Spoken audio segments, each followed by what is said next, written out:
Okay, so I want to just touch on the fact that sexual assault and rape is never okay. And I'm so sorry that this has happened to you. But we're going to really dive into, during ACT therapy, during our sessions together, the relationship that we have with those thoughts of being guilty and shameful. Because that is not who you are. That's not your identity as somebody that is a guilty or a shameful person. We're going to work on looking at those thoughts and kind of separating them from our identity of who we are. Does that make sense? Yeah. Okay, because we're going to try to make that not be like we had when we were holding up the planner. That was like all we could see. That was all we were. But we're going to work on having that not be our main identity. Our relationship with them is going to be they're not going to be all encompassing, all enmeshed with who you are anymore, because that's not who you are. So that kind of segues into who you are in your value system. So do you mind if I kind of dive into some questions?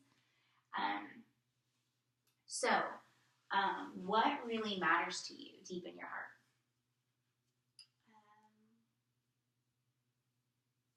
I guess, like,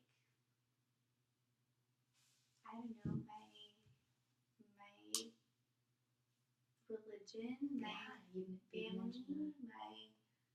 I don't know, helping others. Those are making other people feel good, like putting others before myself. Those are what I value. Yeah, totally. So what do you want to do with your time on this planet? I want people to know, like, when my time comes, like, to an end, I want to be the person that people are like, she was sweet and kind and would do anything for anybody. Like, that's what I want. Yeah. To be known as. Yeah. Love it. It seems like you're very in touch with what your value system is. You said your religion. So let's dive into that really quickly.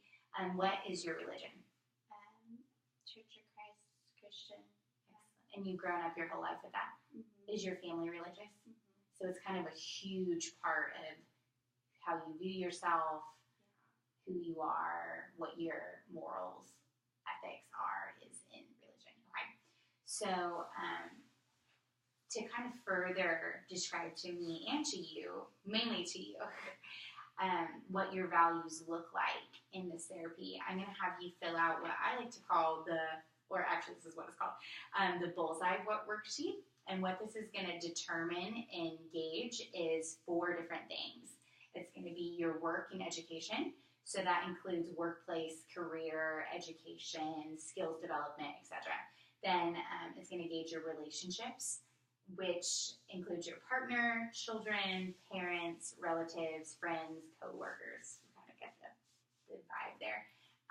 Third is going to be personal growth and health, which may include religion, which you said is very important to you, spirituality, creativity, life skills, meditation, yoga, nature. And it also could have like health risks on there too if you're struggling with your health or something of that nature. Fourth is going to be leisure, how you play, relax, and enjoy yourself, and also have activities for rest.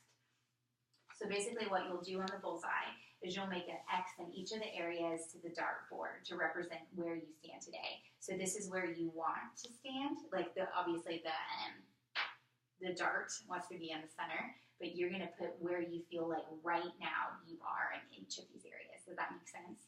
So I'll give you maybe a couple seconds to kind of fill out. Sorry, I have my pen right over here. Do you have any questions about it? No, I don't think so. Okay, great. Here's a pen for you.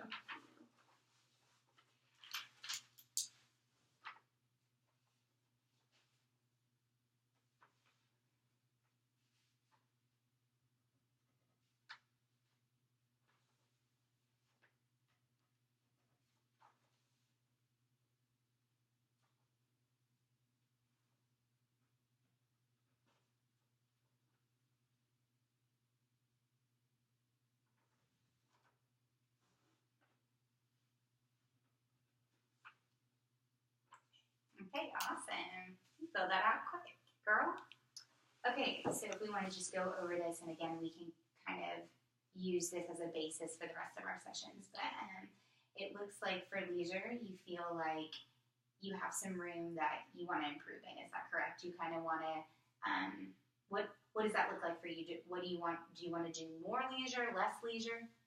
Yeah, like I don't really spend any leisure time.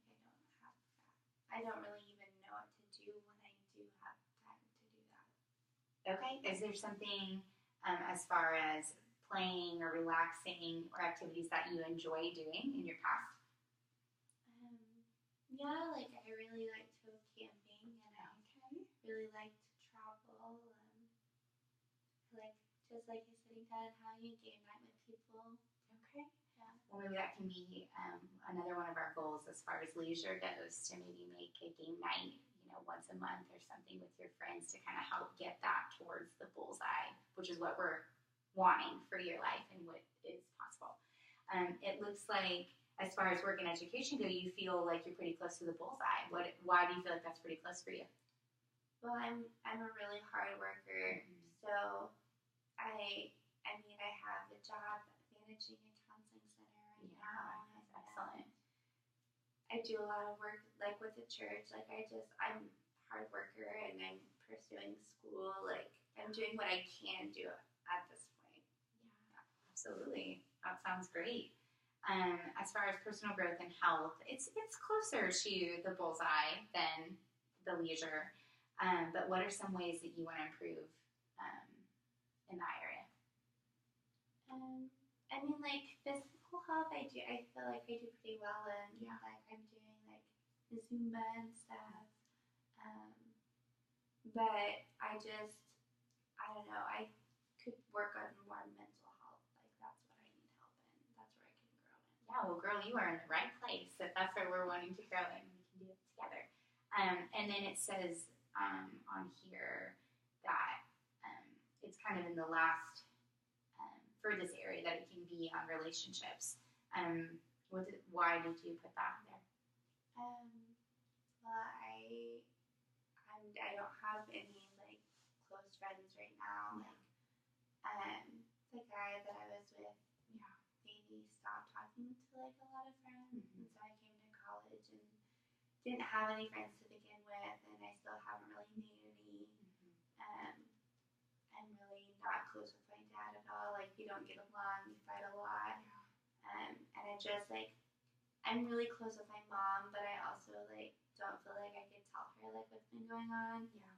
Because of her views and she could tell my dad, and like I really like if I could tell her, like I just feel like I would feel so much better, but like I just don't feel like I could tell her. It seems like although you feel like your relationships aren't quite where you want them to be, that relationships are very important to you, and that you really treasure them and you really value them. So I think that a huge goal that we can work on during our future sessions in general could be working on relationships, different outlets for you to meet people. You said the Zumba class, church, different things like that, to be able to bring that X where you want it to be on the bullseye, so that we can live a life that's very meaningful to you and what you want to do.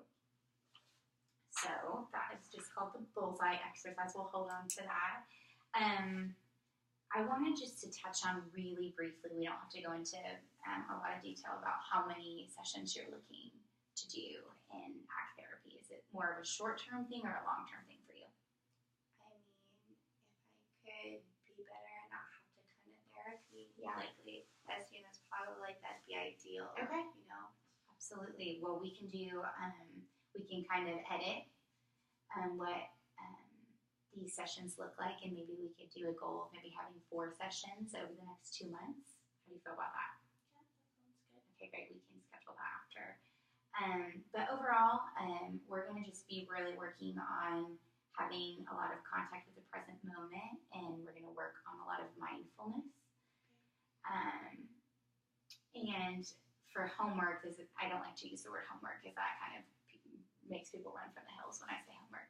But a technique in act therapy that we like to use a lot is called mindfulness, which is just being really aware of your body in the present moment. So if you're starting to have feelings of guilt and shame that kind of overtake you, it can make you feel, I noticed there was a couple times in the session that you kind of winced or kind of went into your body like you're doing similar now.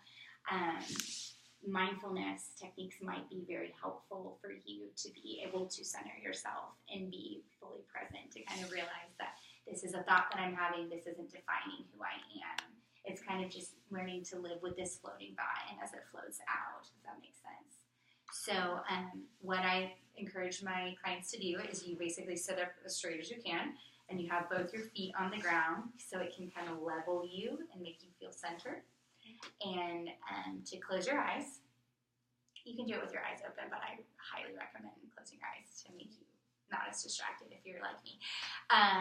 And essentially what you do, you can do it from 5 minutes to 20 minutes, but you're just you breathe in and out, and you're just very aware of your body. While you're breathing like you're doing now, you can think of your breath. You can think of the air coming out of your nostrils. You can think of the sounds that you're hearing, which could be a buzzing in the background, or you can just be very aware of your body, your hands, what your elbows are touching, if they're touching anything. And this is just a very simple way to have you get back to the present moment. So if you're starting to feel overwhelmed during the week, I want to just encourage you to practice this skill of mindfulness. Do you think you can do that? Yeah, I'll try. Awesome. And again, it doesn't have to be, it can be as long or as little as you want it to be. It's custom fit towards your needs, which I really like. But I look forward to working with you, and I think that we're going to make a lot of progress together. Thank you so much. Thank you. I look forward to seeing you again.